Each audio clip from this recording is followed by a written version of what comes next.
যতক্ষণ পর্যন্ত আমাদের শ্বাস ততক্ষণ পর্যন্ত আমাদের আশ, সেটাই হচ্ছে আমাদের বিশ্বাস।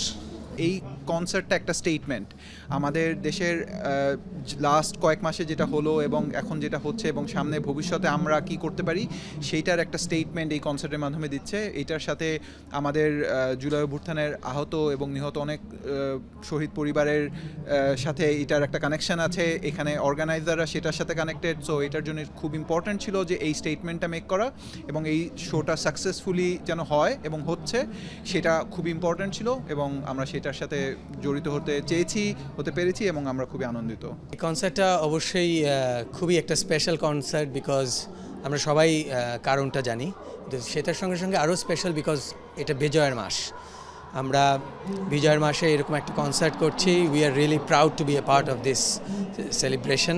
এবং সেই সাথে সাথে আমার মনে হয় যে আমরা যে জিনিসটা খুব আশা করি যে এত বড় একটা চেঞ্জের একটা সুযোগ, আমরা সেটাকে পজিটিভভাবে জানি পুরো জিনিসটাকে আমরা দেশটাকে কাজে লাগিয়ে আমরা জানি অনেক এগিয়ে যেতে পারি, বিশ্বকে আমরা দেখিয়ে দিতে পারি যে আমরা আর পিছিয়ে থাকবো না।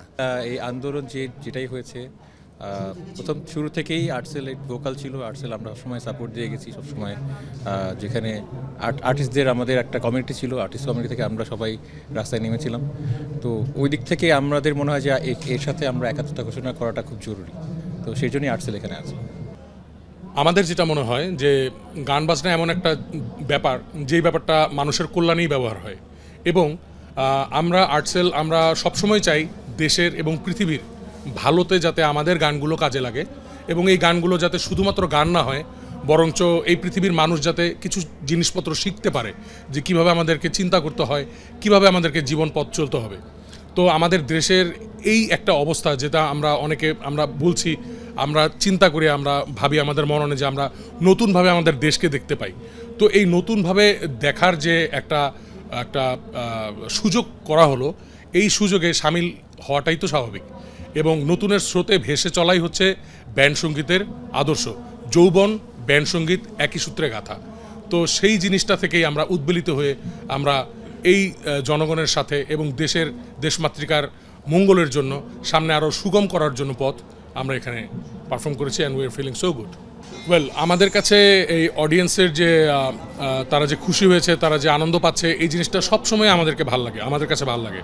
কারণ আমরা যখন শিল্পীরা যখন গান গাই তখন সেই জিনিসটা যখন অডিয়েন্সের মাধ্যমে আমাদের আনন্দটা ছড়িয়ে পড়ে, সেটা এক অভাবনীয় বিষয়। সেটা যে গান গায়, যে শিল্পী মাধ্যমে অবস্থান করে, জীবন ধারণ করে, শুধুমাত্র তার শ্বাস প্রশ্বাসেই এই আবেগটা ধরা পড়ে, অন্য কেউ এই জিনিসটা বুঝবে না। আর এছাড়াও বলতে হবে যে অবশ্যই যে রাহাত ফাতে আলী খান বাংলাদেশে যে এসছেন এবং আমরা ওনাকে সবাই আমরা বাংলাদেশ থেকে আমরা অভিবাদন জানাই যে উনি একটা বড় একটা কাজে বাংলাদেশের পক্ষে কাজ করতে এসছেন এবং আমরাও আমাদের ক্ষুদ্র পর্যায় থেকে বলি বা বৃহৎ পর্যায় থেকে বলি, আমাদের বাংলাদেশের যত ব্যান্ড শিল্পীরা আছে আমরাও ট্রাই করছি এর সাথে সামিল হওয়ার জন্য এবং সুন্দর করে অডিয়েন্সের যে আবেগ, সেই আবেগ আমাদের সাথে মিলিয়ে সুন্দর একটি সেতুবন্ধ তৈরি করার জন্য। তীরহারা এই ঢেউয়ের সাগর পাড়ি দেব রে, কারণ আমাদের বাংলাদেশের সামনে চড়াই উতরাই কতটুকু আছে বা কি নাই সেটা ভবিষ্যতে আমরা তো বলতে পারি না, ভবিষ্যতের জিনিস আমরা জানি না। তো এই সাগরটা যেন একটা তীরহারা সাগর, যেই সাগরের মধ্যে আমাদের বাংলাদেশ চলছে, সেটা অনেক ভালো জায়গায়ও যেতে পারে, আবার একটা অন্ধকার জায়গায়ও যেতে পারে। সেটার মাস্তুল আমাদেরকেই ধরতে হবে। তাই এই হাল ধরার জন্য আমরা এগিয়ে যাই এবং সবসময় চেষ্টা করি যতক্ষণ পর্যন্ত আমাদের শ্বাস ততক্ষণ পর্যন্ত আমাদের আশ, সেটাই হচ্ছে আমাদের বিশ্বাস। ঠিক আছে।